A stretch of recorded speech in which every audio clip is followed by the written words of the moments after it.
Les gens ne se séparent pas parce qu'ils ont un ou plusieurs défauts, parce qu'ils n'arrivent pas à s'entendre. Non, nous nous séparons parce que nous arrêtons de faire ce qui nous unit. Nous arrêtons de faire toutes ces choses qui nous apportaient de la joie dans le foyer, dans le couple, dans la relation. Voilà la principale raison pour laquelle nous nous séparons. Je dis principale parce qu'il y en a certainement d'autres que je ne vois pas. Regardez bien les choses. Quand vous passez un bon moment avec votre partenaire, à aucun moment cela n'efface tous les défauts de cette personne.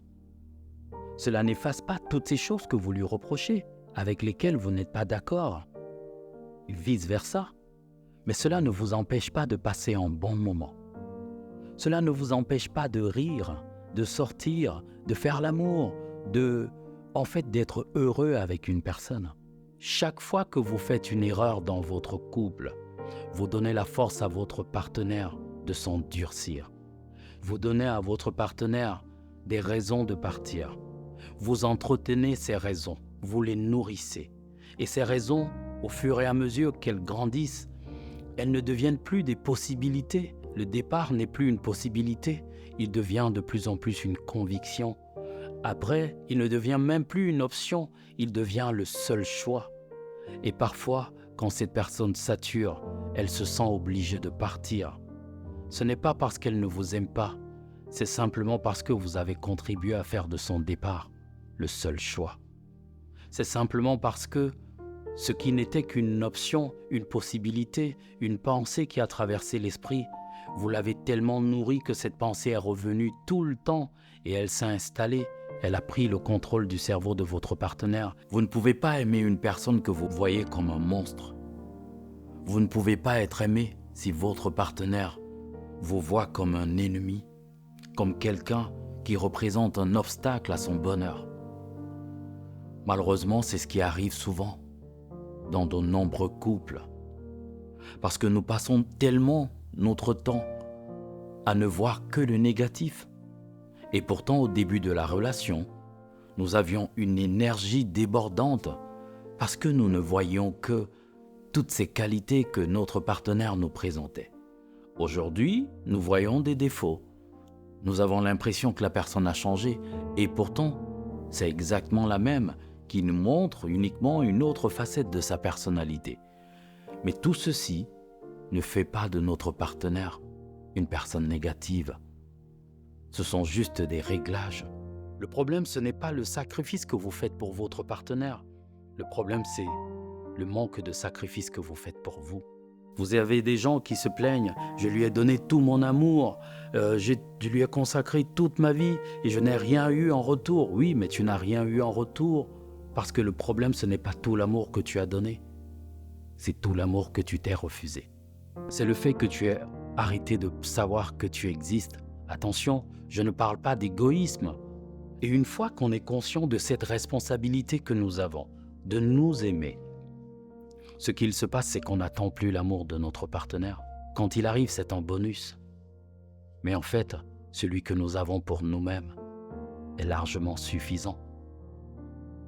Beaucoup de personnes attendent de l'amour de leur partenaire, se sentent vides parce qu'elles ont oublié à quel point elles doivent s'aimer. Habituons-nous à accorder de l'attention à ce que nous dit notre partenaire, à ce que cette personne nous montre, à ses rêves, à ses peurs, à ses joies, à ses peines, à sa vision de notre vie de couple.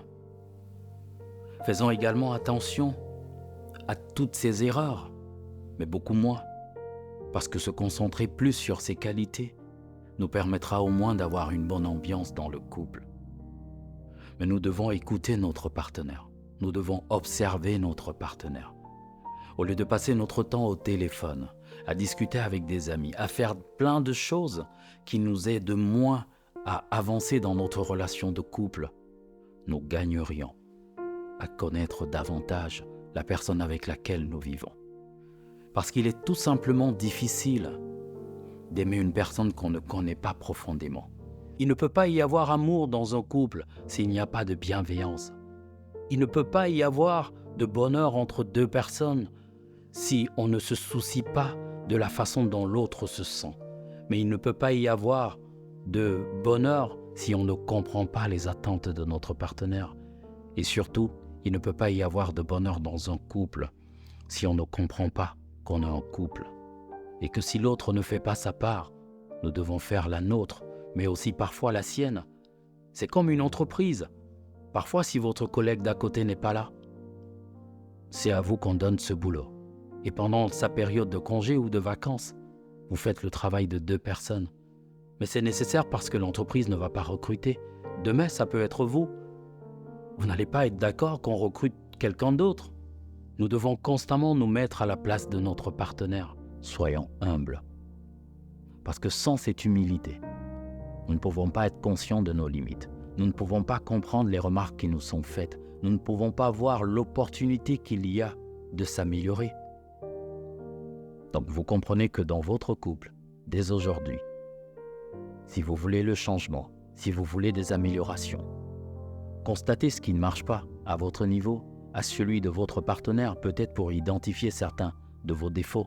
Mais au-delà de cela, essayez déjà de commencer par vous améliorer pour que votre partenaire, demain, quand vous lui ferez une remarque, ne commence pas par vous dire « oui, mais toi aussi tu fais ci, tu fais ça » et vous cite 1000 choses. Vous n'avez pas besoin que votre partenaire redevienne comme avant. Pour la simple raison que tous les deux vous avez évolué. Au début de votre relation, vous ne vous connaissiez pas vraiment. C'était l'entretien d'embauche. C'était la phase de supposition où tout était parfait, tout était propre, tout était magique. Et à cause de l'euphorie, vous ne voyez pas clairement les choses. Parce que votre mari n'a pas changé. Votre femme n'a non plus changé. Ces défauts que vous observez aujourd'hui faisaient partie de cette personne. C'est juste qu'au début, ils ne se manifestaient pas. Donc c'est juste une autre version de votre partenaire que vous voyez aujourd'hui. Et donc, cette personne met peut-être juste cette version en avant quand on dit qu'on attend le temps de Dieu. Ça veut dire qu'on attend quelque part ce jour où on va être récompensé.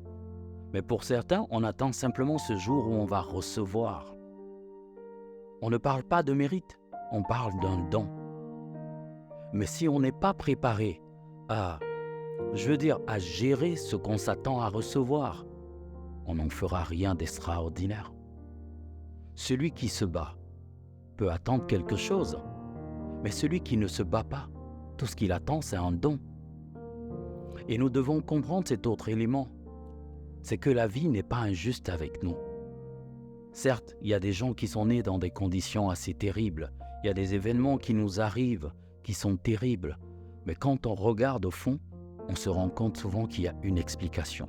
Si vous regrettez d'avoir vécu avec cette personne, c'est que vous regrettez également tout ce que vous avez appris, c'est que vous regrettez, vous ignorez tous ces moments qui vous ont donné des raisons de faire ce que vous avez fait.